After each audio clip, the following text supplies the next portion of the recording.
મિત્રો, આજના નવા વિડીયોમાં આપનું હાર્દિક સ્વાગત છે। ચાલો આપણે સ્ટાર્ટ કરીએ સંખ્યા પદ્ધતિના દાખલા। તો એક્ઝામ્પલ નંબર 1 આપેલી રકમમાં દર્શાવે છે કે 16 × 12 - 672 ભાગ્યા 21 બરાબર x - 211 છે। તો અહીં આપણે ભાગુ સબાનો નિયમ લગાવીશું। ભાગુ સબા સૌપ્રથમ આપણે ભાગાકાર કરીશું। તો 16 × 12 - 672 ભાગ્યા 21 એટલે 672 ભાગ્યા 21 3 63 અહીં 21 દુ 42। તો અહીં આપણને જવાબ મળશે 32 બરાબર x - 211। ત્યારબાદ ભાગાકાર થઈ ગયો। હવે ગુણાકાર, આ બંનેનો ગુણાકાર થશે 192 ઓછા 32 બરાબર x - 211। આ બંનેની બાદબાકી થશે 160 બરાબર x - 211। 211 ને બરાબરની પેલી બાજુ લઈ જતા આપણને મળશે સરવાળો। તો x બરાબર 2 6 ને 1 7 2 અને 1 3। તો આપણને મળશે 371। x બરાબર, તો આપણો સાચો જવાબ રહેશે ડી। આપેલી સંખ્યામાં દર્શાવે છે કે x ના 350% ભાગ્યા 50 વત્તા 248 બરાબર 599 છે। તો સૌપ્રથમ આપણે ટકા શોધીશું। x ના 350 ટકાની નિશાની કાઢવા માટે નીચે 100 મૂકીશું। ભાગાકાર 50 છે તો આપણે ગુણાકાર કરીએ 1/50 લખી શકીશું। એ શૂન્ય શૂન્ય ઉડી જશે, 5 દુ 10 5 × 35 વત્તા 248 બરાબર 591।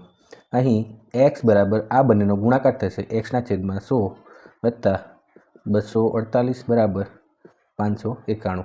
100નો લસા લઈશું, x વત્તા 24800 બરાબર 49100।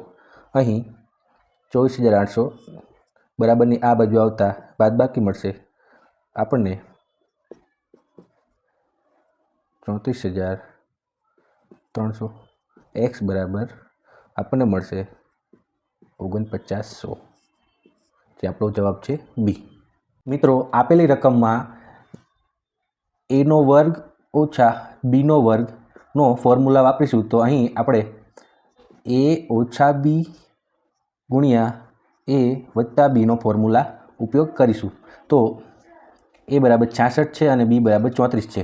તો 66 વત્તા 34 ગુણ્યા 66 ઓછા 34, આ બંનેનો સરવાળો કરતાં આપણને મળશે 100 ગુણ્યા આ બંનેની બાદબાકી કરતાં મળશે આપણને 2 3। તો આપણો આ બંનેનો ગુણાકાર થશે તો આપણને મળશે 3200। મિત્રો, આપેલી રકમ છે 1 - 1/3 1 - 1/4 અનંત સુધી છે। તો 1 - 1/n તો તેનો ગુણાકાર શું મળશે? તો આપણે અહીં સાદું રૂપ આપતા 3 - 1/3 4 - 1/4 5 - 1/5 અહીં અનંત સુધી જતા n - 1/n મળશે। તો મિત્રો, અહીં 2/3 3/4 4/5 તો અહીં આપણને સ્પષ્ટ દેખાય છે કે અહીં છેદ અને આ અંશનો એકબીજાને ભાગાકાર કરી નાખશે। આ 4 તેવી રીતે અહીં 5 5 6 6 અને લાસ્ટમાં n - 1/n। તો અહીં છેલ્લું પદ હશે n - 2 n - 1। તો આ બંને ઉડી જશે તો આપણને ફાઇનલ મળશે 2 ગુણ્યા 1/n। તો 2/n જે આપણો સાચો જવાબ રહેશે। 22ની 23 હોય તો તેનો એકમનો અંક શું હશે? તો આપણે 22માંથી એકમના પદ ઉપર છે 2, તો 2/23 શોધીશું। તો એકમનો અંક શોધવાનો છે। તો આપણને ખબર છે કે 2/4 2 4 8 અને 16. તો 2ની 4 ઘાત તેનો એકમનો અંક થશે 6. તો 2ની 4 ઘાતની 5 ઘાત તેનો પણ એકમનો અંક થશે 6. તો 4 પંચા 20. તો બાકી રહ્યા 3 ઘાત 4 5 ગુણ્યા 2ની 3 ઘાત. તો 2ની 3 ઘાતનો એકમનો અંક છે 8. તો આપણને મળશે 6 ગુણ્યા 8 બરાબર આપણને એકમનો અંક મળશે 48. તો અહીંયા એકમનો અંક આપણને મળશે 8. આપેલી રકમમાં દર્શાવે છે કે 1y 3y 6 તે 11 વડે નિશેષ ભાગી શકાય છે. તો આપણે વાયની કિંમત શોધવાની છે. તો 11ના વિભાજ્યની ચાવી આપણને ખબર છે કે આપેલી સંખ્યાના એકી સંખ્યા પર રહેલા એકી સ્થાન પર રહેલા અંકોનો સરવાળો અને બેકી સ્થાન પર રહેલા અંકોનો સરવાળો બંને સરખા થાય છે. તો 1 + 3 + 6 બરાબર y + y. અહીં આપણને સરવાળો મળશે 10, અહીં મળશે 2y. તો y બરાબર 10/2. તો આપણને મળશે 5. તો અહીં સાચો જવાબ છે C 5, જે yની કિંમત 5 મળે છે. મિત્રો, ચેનલમાં નવા છો તો ચેનલને લાઇક કરો, શેર કરો અને સબસ્ક્રાઈબ કરો. આપેલી રકમમાં દર્શાવે છે કે 3/5ની 3 ઘાત ગુણ્યા 3/5ની -6 ઘાત બરાબર 3/5ની 2x - 1 ઘાત છે. તો xની કિંમત આપણે શોધવાની છે. તો મિત્રો, અહીં આધાર બધામાં સરખા છે. તો અહીં ઘાતોનો સરવાળો થશે.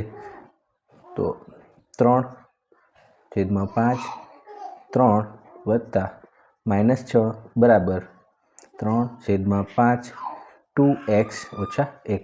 તો બધી ઘાતોને બરાબર મૂકતા 3 - 6 બરાબર 2x - 1. અહીં બાદબાકી થશે -3 બરાબર 2x - 1. 1ને બરાબરની આ બાજુ લઈ જતા સરવાળો થશે 3 + 1 બરાબર 2x. તો આપણને મળશે -2 બરાબર 2x. 2 ઉડી જતા -1 બરાબર x. -1 બરાબર x આપણને જવાબ મળશે. આપણો રાઈટ આન્સર છે C -1. આ થયો આપણે સંખ્યા પદ્ધતિના એક્ઝામ્પલ પાર્ટ 1. પાર્ટ 2માં આપણે જોઈશું કે કોઈ વસ્તુ કોઈમાંથી બાદ થતી હોય, ગુણાકાર થતો હોય તેના એક્ઝામ્પલ્સ. તો આપ ચેનલમાં નવા છો તો ચેનલને સબસ્ક્રાઈબ કરો, તમારા મિત્રોથી શેર કરો, વિડીયો પસંદ આવતો હોય તો લાઇક કરો અને ગ્રુપ ડીની જે કોઈ પ્રિપેરેશન કરતું હોય તે પ્લીઝ કોમેન્ટ કરો. તો મને આઈડિયા આવે કે કેટલા મિત્રો ગ્રુપ ડીની પ્રિપેરેશન કરે છે. ચાલો, અહીં હું મારો વિડીયો પૂર્ણ કરું છું. જય હિન્દ, જય ભારત.